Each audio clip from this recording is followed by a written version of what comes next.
कि जो भारतीय जनता पार्टी जितनी झूठी घोषणाएं करती है, मध्य प्रदेश सत्ता में लोग इतने भयभीत हैं भारतीय जनता पार्टी में कि लोग अपनी जुबान से अपनी हक की बात भी नहीं कह पाते हैं।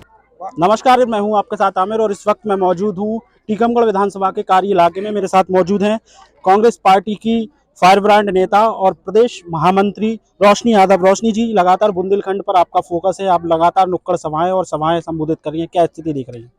देखिए, बहुत अच्छी स्थिति है बुंदेलखंड में और पूरा बुंदेलखंड इस बार कांग्रेस में है और सब लोग इस बात की लड़ाई लड़ रहे हैं कि जो भारतीय जनता पार्टी जितनी झूठी घोषणाएं करती है, इस बात का जवाब मेरे बुंदेलखंड के एक एक माता पिता, एक एक भाई बहन इस बात का जवाब देगा, क्योंकि आज बुंदेलखंड की स्थिति वही की वही है जहां 20 साल पहले हुआ करती थी। कुछ दिन पहले तो आप भारतीय जनता पार्टी के लिए सड़कों पर रहती थी और कांग्रेस पर आरोप लगाती थी, लेकिन आपने भाजपा छोड़ी, अब कांग्रेस पर आ गई है। कैसे लोग भरोसा करेंगे? देखिए, ये बहुत अच्छी बात है कि जिस परिवार में व्यक्ति रहता हो उस परिवार की एक एक खूबी को जानता है और बुराइयों को जानता है। तो रोशनी यादव से अच्छा कौन जान सकता है। और भारतीय जनता पार्टी जो कहती है कि गरीबों के हित की मैं बात करता हूँ, मैं रोटी कपड़ा मकान की बात करता हूँ, आज कहाँ जो है इस टीकमगढ़ को इन्होंने कोई उद्योग कंपनी या कहीं रोजगार देने की बात कही। मोदी जी ने कहा था कि जब सत्ता में आऊंगा मैं 2 करोड़ लोगों को रोजगार दूंगा। आज 16,000 हर साल 16,000 किसान मारे जाते हैं। किस अखबार में छापे जाते हैं? किसी अखबार में, क्योंकि मध्य प्रदेश सत्ता में लोग इतने भयभीत हैं भारतीय जनता पार्टी में कि लोग अपनी जुबान से अपनी हक की बात भी नहीं कह पाते हैं। अभी आप खरगापुर गई थी, उसके पहले मैंने देखा बंडा की सभा भी की, पवई की सभा भी की। टीकमगढ़ में क्या देख रही हैं इन सभाओं का, अगर अंतर देखें वहां और यहाँ?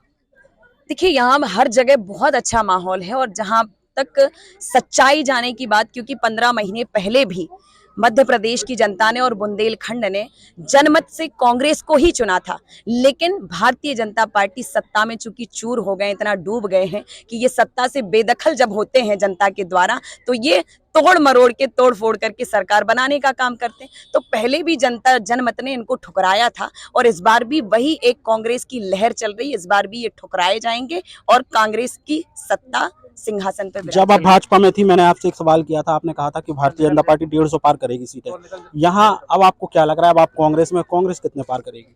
देखिए, कांग्रेस 130 से 150 तक जाएगी और मुझे लगता है कि ये पूर्ण बहुमत के साथ इस बार सत्ता में बैठेगी, ताकि जनता को छला ना जाए। भारतीय जनता पार्टी ने जैसे पिछली बार छला है, वो छलावा ये नहीं कर पाएंगे। रोशनी जी, निवाड़ी पर भी एक सवाल करूंगा। आप निवाड़ी की रहने वाली है, निवाड़ी से अनिल जैन को टिकट दिया गया।